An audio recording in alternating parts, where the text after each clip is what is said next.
வணக்கம். அன்பார்ந்த சுபிக்ஷா டிவி நேயர்களுக்கு உங்கள் ஜோதிடர் ஜெயம்எஸ் சந்திரமௌலியின் பதிவு. இந்த பதிவு சுக்கிரன் மகர ராசி சஞ்சாரம் 27 நாட்களில் இருக்க போகிறாரு. செவ்வாய் கிரகம் கடகராசியிலிருந்து சுக்கிரனை பார்க்கக்கூடியது, வக்கரகதியில் போகக்கூடிய செவ்வாயின் பார்வை. இதை சார்ந்த பலன்களை நம்ம பார்க்க இருக்கோம். இந்த பதிவு மீன லக்ன அன்பர்களுக்கு சுக்கிரன் லாபஸ்தானமான மகர ராசியில் 27 நாட்கள் பயணிக்கிறாரு. அதற்கான பலன் இப்போ 2ஆம் தேதி டிசம்பர் 2லிருந்து டிசம்பர் 28 வரைக்கும் இந்த 27 நாட்களில் மகர ராசியில் இருக்கக்கூடிய 3 நட்சத்திரத்தின் வழியாக பயணிப்பார். நம்ம பாஸ்கர அஸ்ட்ராலஜி சிஸ்டத்தில் ஒரு கிரகம் ஒரு நட்சத்திரத்தின் வழியாகத்தான் பலனை தருதுங்கிறது தான் அது நமக்கு விதி.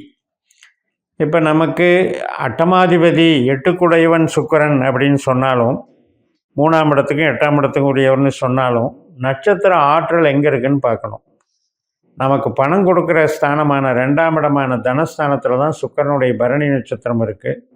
6ஆம் இடமான வேலை செய்யணும் அப்படிங்கிற ஒரு இடம்தான் சிம்ம ராசி, அங்கே பூர நட்சத்திரமாக இருக்குது.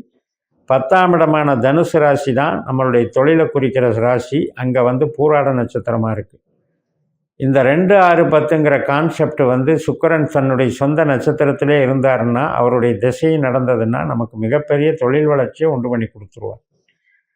அப்படிப்பட்ட ஒரு நல்ல ஒரு கிரகம்தான் சுக்கிரன். அவர் லாபஸ்தானத்துக்கு வர்றாரு அப்படிங்கும்போது நம்ம எதிர்பார்த்த தனவரவு, பணவரவு, தொழில் பலம், உத்தியோக உயர்வு இதெல்லாம் வளர்ச்சியை பண்ணுதுங்கிறது தான் அர்த்தம். இப்போ அதே நேரத்தில் நமக்கு ஜனன ஜாதகத்தில் சுக்கிரன் நல்லா இருக்கணும், தொழில் ஸ்தானத்துக்கு சம்மந்தப்பட்டவராகவே வந்திருக்கணும். அது எப்படின்னா உபநட்சத்திர கான்செப்டை எடுக்கணும். இப்போ நம்ம பதிவில் சொல்லும்போது நட்சத்திரங்கிறத ஈஸியாக சொல்லிடுறோம். ஆனால் நம்ம ஜனன ஜாதகத்தை பிறந்த நேரத்தை வச்சு கணிக்கும் பொழுது அதில் உபநட்சத்திரங்கிறது ஒவ்வொரு நட்சத்திரத்துலேயும் 9 உபநட்சத்திரம் இருக்குது. அதில் சுக்கிரன் வந்திருந்தாருன்னா, தொழில் ஸ்தானத்துக்கு உபநட்சத்திரமாக வந்திருந்தாருன்னா நமக்கு எதிர்பார்த்த தொழில் வளர்ச்சி, எதிர்பார்த்த நல்ல தொழில் பலத்தை இந்த திசாபுத்தி அந்தரத்தில் சுக்கிரன் கொடுப்பார். இந்த மாதிரி லாபஸ்தானத்தில் வரக்கூடிய கோச்சாரத்துலையும் கொடுப்பார். அதோடு இல்லாமல் இந்த சுக்கிரன் அந்த 3 நட்சத்திரத்தில் மகர ராசியில் பயணிக்கும்போது அது சார்ந்தும் சில மாற்று ஒரு எஃபெக்டை கொடுப்பார்.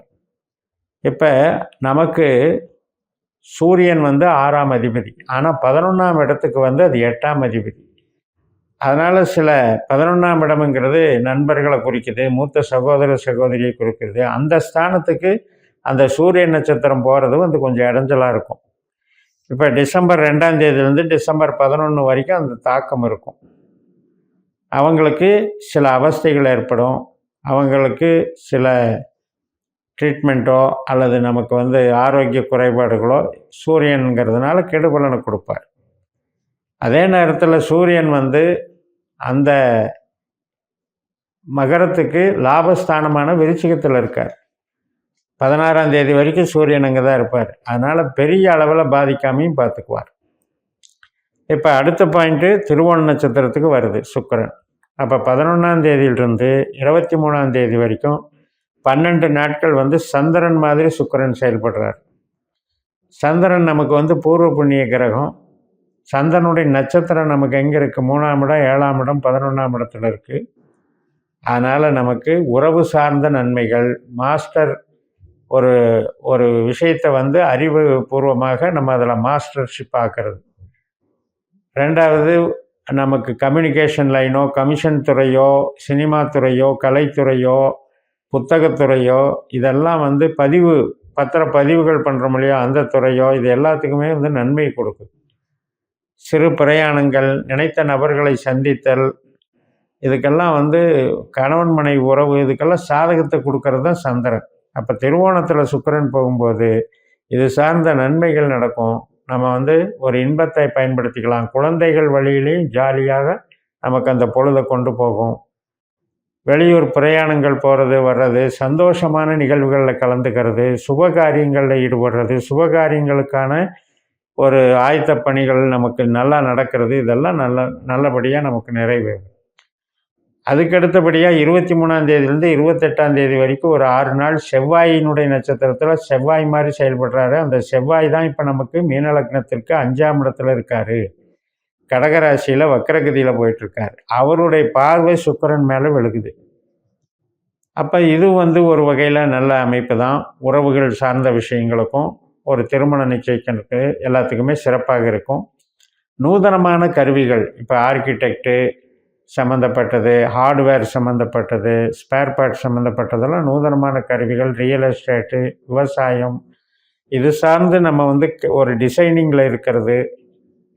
அதனால் கலைத்துறையில் சினிமா துறையில் ஈடுபடுறது, இதெல்லாம் இந்த செவ்வாய் சுக்கிரன் காம்பினேஷன் நல்லா ஒர்க் அவுட் ஆகும். இஷ்ட தெய்வ வழிபாடு, குலதெய்வ வழிபாடு, ஆன்மீகம் சார்ந்த நன்மைகள் இதுக்கும் நல்லாயிருக்கும். அப்போ இந்த செவ்வாய் சுக்கிரன் நமக்கு 5ஆம் இடத்துலையும் 11ஆம் இடத்துலையும் இந்த பரஸ்பர பார்வையினால் நமக்கு நல்ல நன்மைகளை செய்யக்கூடிய நம்ம ஜனனஜாதத்தில் கெடாமல் இருக்கணுன்றதை பார்த்துக்கணும். நம்ம ஜனனஜாதத்தில் நம்ம பிறந்த நேரத்தின்படி 8ஆம் பாவ உபநட்சத்திரமாகவோ 12ஆம் பாவ உபநட்சத்திரமாகவோ இந்த செவ்வாயோ சுக்கிரனோ வந்திருந்தால் இது நல்லதை கெட்டதாக்கிடும். இப்போ பிரியப்பட்டு பழகிறோம், பிரியப்பட்டு பேசுகிறோம், பிரியப்பட்டு நிச்சயம் பண்ணுறோம், ஒரு கணவன் திருமணம் சம்மந்தப்பட்ட நிச்சயம் பண்ணுறோம், இதில் எல்லாம் அந்த 8, 12ங்கிறது ஒரு பிரச்சனையை உண்டாக்கி அதில் அசிங்க அவமானத்தை ஏற்படுத்திடும். அதனால் நம்ம ஜனனஜாதத்தை பேஸ் பண்ணி தான் எல்லாமே கோச்சாரத்தில் பலன்கள் நடக்கும். இப்போ நமக்கு 12ல் சனி இருக்கார், வாஸ்தவம்தான். நமக்கு சனி திசை நடந்தால் தான் நீங்கள் சனியை பார்க்கணும். அது மாதிரி இப்போ நான் சொன்ன பலன்களுக்கு செவ்வாய் திசாபுத்தி அந்தரமோ சுக்கிரனுடைய திசாபுத்தி அந்தரமோ நடந்திருந்தாலோ அல்லது நம்மளுக்கு நடக்கக்கூடிய திசாபுத்திகள் சுக்கிரன் செவ்வாய் சம்மந்தப்பட்ட நட்சத்திர தொடர்புகளில் வச்சுருந்தாலும் இந்த மாதிரி பலன்கள் நமக்கு நடைபெறும். எது எப்படி இருந்தாலும் நமக்கு சுக்கிரன் கெடுதல் பண்ணாது, நல்ல நன்மைகளை கொடுக்கும். நமக்கு மனதிற்கினிய நிகழ்வுகள் நடக்கும், சுபகாரியங்களுக்கு நல்லாயிருக்கும். திருமணம் அப்படிங்கிற விஷயத்தில் ஆண்களுக்கான கலத்திரக்காரகனாக சுக்கிரன் இருக்கார், பெண்களுக்கான கலத்திரக்காரகனான செவ்வாய் இருக்கிறாரு. நம்ம பிறந்த ஜனன ஜாதகத்தில் இந்த 2 பேரும் அவங்களுடைய இது பாதிக்கப்படாமல் இருந்தால் திருமண வாழ்க்கை சிறப்பாக இருக்கும்.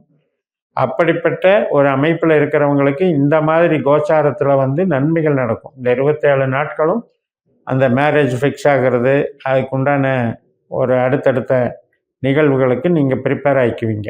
அதே மாதிரி குழந்தைகள் சார்ந்த திருமண நிகழ்வுகளுக்கும் சாதகமாக இருக்கும். 5ஆம் இடம் என்பது 11ஆம் இடம் என்பது மொத்தத்தில் நமக்கு மகிழ்ச்சி தரக்கூடியது.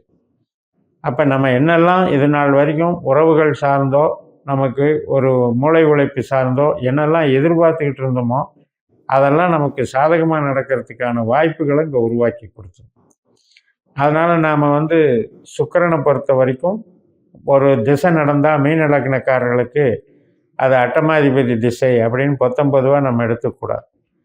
ஏன்னா சுக்கிரன் எந்த பாவ உபநட்சத்திரமாக வருகிறதுன்னு பார்க்கணும். அந்த மாதிரி உபநட்சத்திரத்தில் 8, 12 தொடர்பு வந்திருந்தால் அந்த சுக்கிர திசை அவங்களுக்கு நஷ்டப்படுத்தும். இது எல்லாமே நம்ம பாஸ்கர அஸ்ட்ராலஜி சிஸ்டத்தில் ஜோதிடத்தை நம்ம ஜாதகத்தை கணிக்கிறதுல தான் இருக்குதுன்னு சொல்லி நிறைவு செய்கிறேன். இந்த சேனலை சப்ஸ்கிரைப் பண்ணி ஷேர் பண்ணுங்கள். உங்கள் தனிப்பட்ட ஜாதக பலாபலன்களை என்னுடைய வாட்ஸ்அப் நம்பரில் தொடர்பு கொண்டு பலன் பெறுங்கள். உங்களிடமிருந்து விடைபெறுகிறேன். உங்கள் JMS. நன்றி, வணக்கம்.